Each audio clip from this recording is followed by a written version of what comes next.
নিষিদ্ধ ঘোষিত ইসলামী সংগঠন হিজবুত তাহরীর আজ রাজধানীতে সমাবেশের চেষ্টা করলে পুলিশ লাঠিচার্জ করে তা ছত্রভঙ্গ করে দেয়।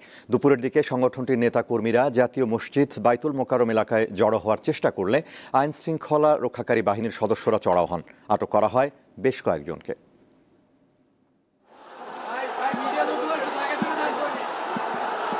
আইনি ব্যবস্থার হুঁশিয়ারি উপেক্ষা করে বাইতুল মোকাররম মসজিদ এলাকায় মার্চ ফর খিলাফত শিরোনামে কর্মসূচি পালনের উদ্দেশ্যে শুক্রবার রাজধানীতে জড়ো হন নিষিদ্ধ ঘোষিত ইসলামী সংগঠন হিজবুত তাহরীর সদস্যরা।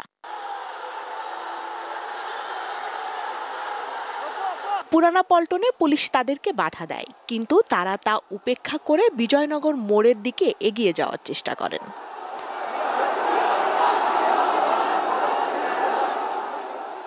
এ সময় পুলিশ টিয়ার গ্যাসের শেল ও সাউন্ড গ্রেনেডের মাধ্যমে হিজবুত তাহরীর সদস্যদের থামানোর চেষ্টা করেন, কিন্তু তাতেও তারা পিছু না হটায় পুলিশ লাঠিচার্জ শুরু করে। এতে মিছিলটি ছত্রভঙ্গ হয়ে যায়। সংগঠনটির নেতাকর্মীরা তখন অলিতে গলিতে ঢুকে পড়েন।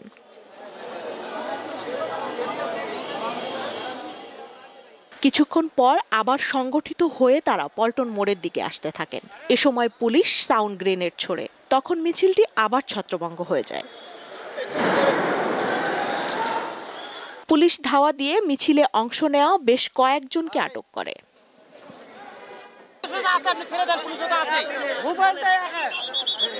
এ ঘটনায় জাতীয় মসজিদ বাইতুল মোকাররম সহ আশেপাশের এলাকায় আতঙ্ক ছড়িয়ে পড়ে। 2-4 মিনিট পরেই দেখলাম যে এখান থেকে সাউন্ড হইলো। এখান থেকে ধোঁয়া উঠতে দেখছি। প্রায় ঘন্টা 2 আগে এমন অবস্থা ছিল যে আতঙ্কিত একটা বিষয়।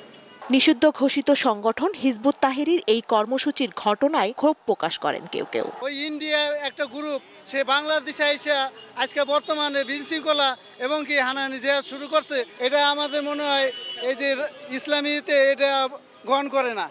এটা আসলে আমাদের জন্য আতঙ্কের, ভয়ের। এই জঙ্গিবাদী রাষ্ট্র জঙ্গি করতে করতে গত 15 বছর শেখ হাসিনা আমাদের উপর স্বৈরাচারী শাসন চালায়। এদিকে শনিবার রাতে রাজধানীর উত্তরা থেকে হিজবুত তাহরীর 3 সদস্যকে গ্রেপ্তার করে ডিএমপির সিটিটিসি ইউনিট। স্বস্তিকা সিংহ, দীপ্ত সংবাদ, ঢাকা।